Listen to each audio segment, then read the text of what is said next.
everyone for coming out this evening. Took some time out of your life to share with some beautiful friends and strangers. Some very sexy strangers, I might add. You ladies are looking lovely this evening. Very strong. Oh, you're welcome. All right, well, who's ready to laugh?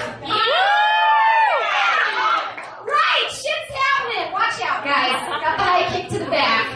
Don't want any bad shows. Oh, goodness. Well, good, because my life is a joke. Oh, that wasn't even, I'm sorry. That pun, that was sad. I didn't even try for it. I just kind of put it out there. It's kind of the story of my life. Good intentions right in here, but outwardly, I fuck it up for the win, no matter what.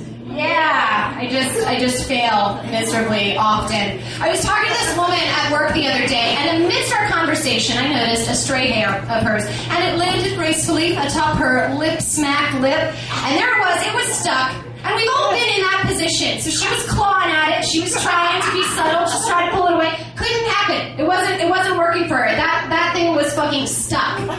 So I thought, being the gem of a person that I am, that I'd give her a little help and give her a little tug. So give her a strong pull, half her scalp. Lesson learned. Women in DC love the wigs. Yes. It's also a tricky situation. Like, I have a lot of friends who have a preferred pronoun that they go by.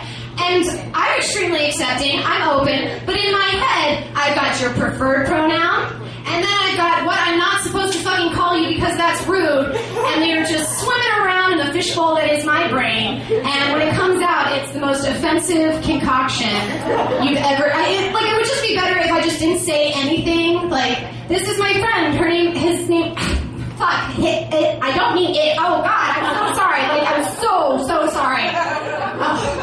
We're all just very sensitive nowadays. And I think that there needs to be, like, a blanket understanding that sometimes people fuck up. It doesn't mean that they're an asshole. It just means that, a little hiccup in the brain. It's okay. Like, lesbian drama. I'm certain that you ladies have heard the phrase once, twice, or a million times. Half the reason why these ladies are standing over here is because you've got a couple of X's over here. They're just peppered along the path, so they're just trying to keep separate. I understand, guys. It's okay. Don't worry about it. It just pisses me off that so many people are committed to this phrase of lesbian drama. Like, we're the only dramatic ones, and I'll give it to you. I've been in the lesbian world long enough to know that when they're fucking crazy and that sometimes we attack our own, and that's okay. Shit happens. When cycles link up, crazy things can happen. So I understand. But when was the last time you saw a circle of gay men that were A-okay on top of things and had no drama? Right? Or queens? I'm sorry. I think queens always have something sassy to say, and I think that starts a lot of drama. And not even in the gay world, there's drama that exists outside of the LGBT community. If I do recall correctly, Maury Povich did not build an entire empire on lesbian paternity tests. Did not. No. Nor did Jerry Springer come up with a successful show because lesbians were brawling all the time. Although I think I would have probably tuned in for that because that was a little attractive. Oh, me. Yeah, being gay is pretty fun. I enjoy it. But, things aren't always as pleasant as they seem. What we need to all understand is that we're all human. Everybody is capable of the same good and bad. There's wacky things that happen all of the time.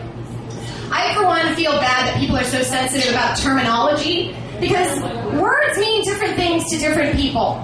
A couple of months ago, Kobe Bryant got into a little bit of a pickle.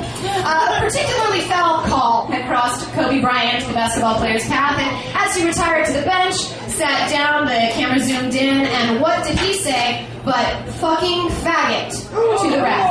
I know. And a lot of people, faggot, the word drums up a lot of feelings of hatred, of being picked on all throughout their life, and just, oh my God, it's such a negative word. Personally, I was never attacked with the word faggot. I don't have any issue with it.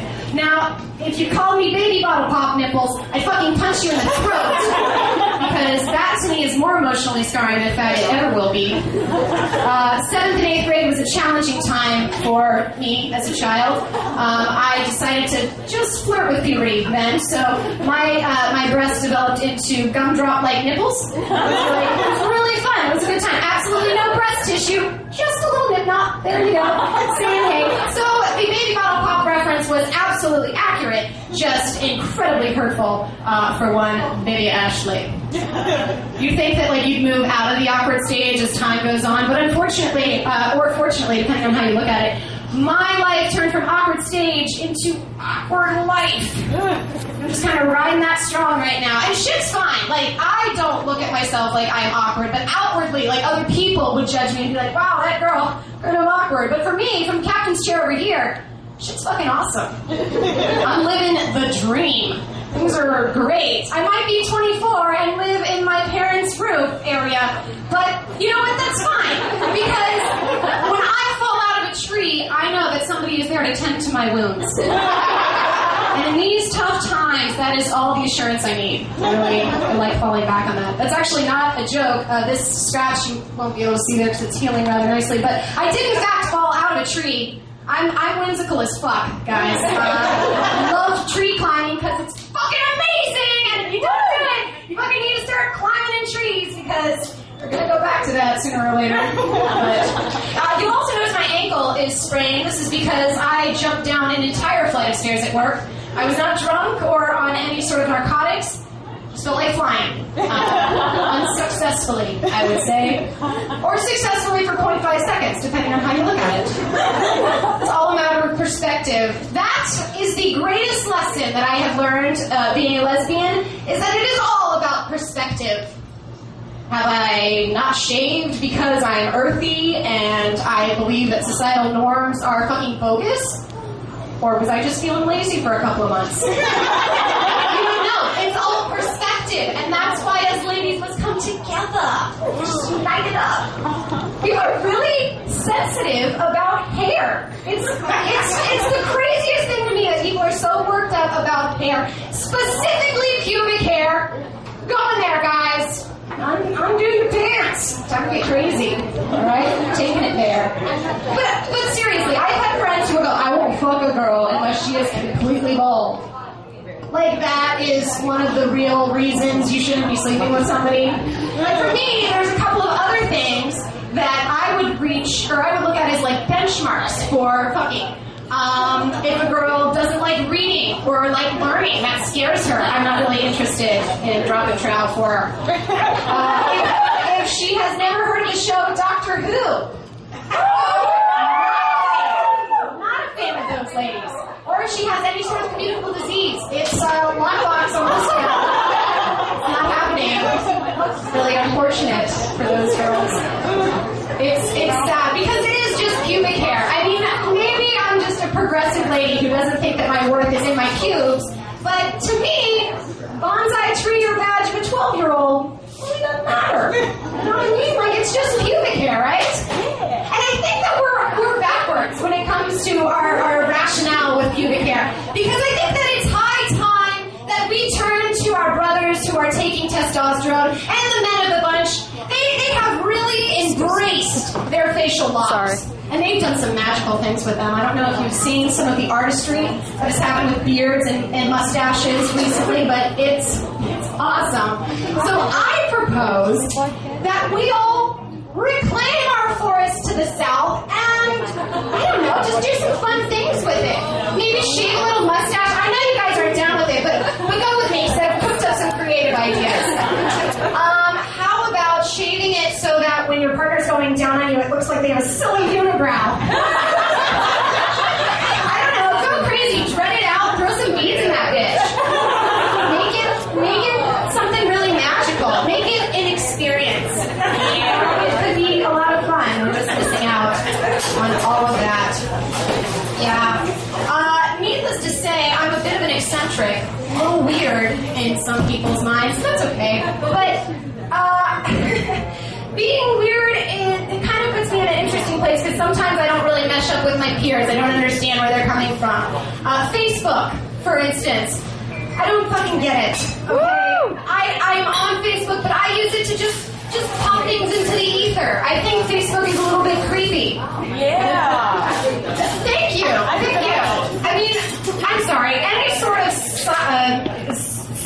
website that is all about just being viscerally entertained and just watching people's lives. A little uncomfortable.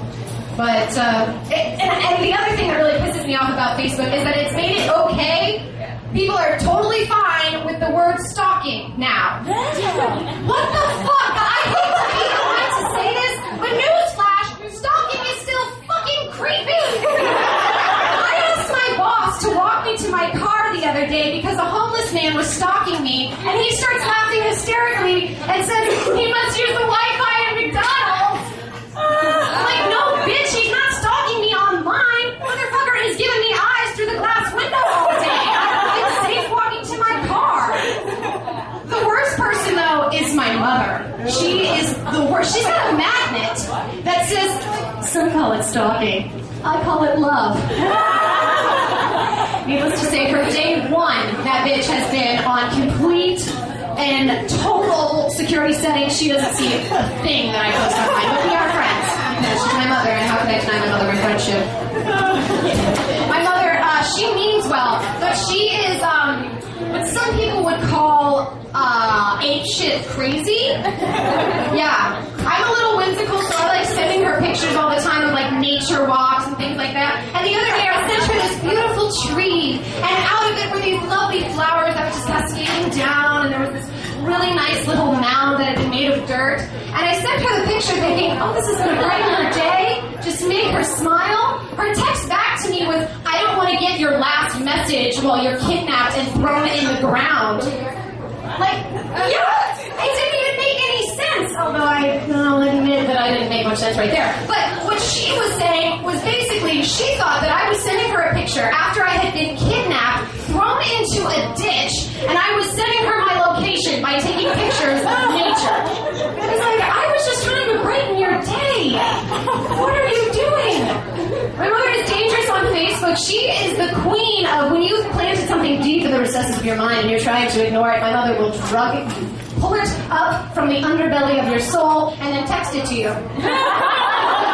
Like right after I had broken up with a long-term ex, she started texting me at 3 a.m. My mother was like, did you see what she posted on that girl's wall? Do you think that she's already dating someone new? Like, no, Mom, I didn't. I blocked her for a fucking reason. I don't want to be privy to that sort of information. Thank you very much. She means well, though. She really does. God bless her. Yeah. Things can get a little wild sometimes in my life. I don't want to turn anybody on, but... Not too late.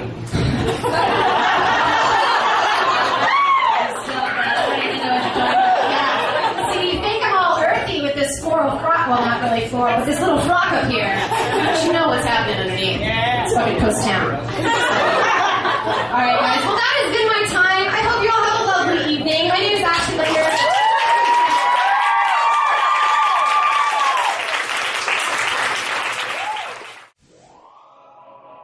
Right on the tip.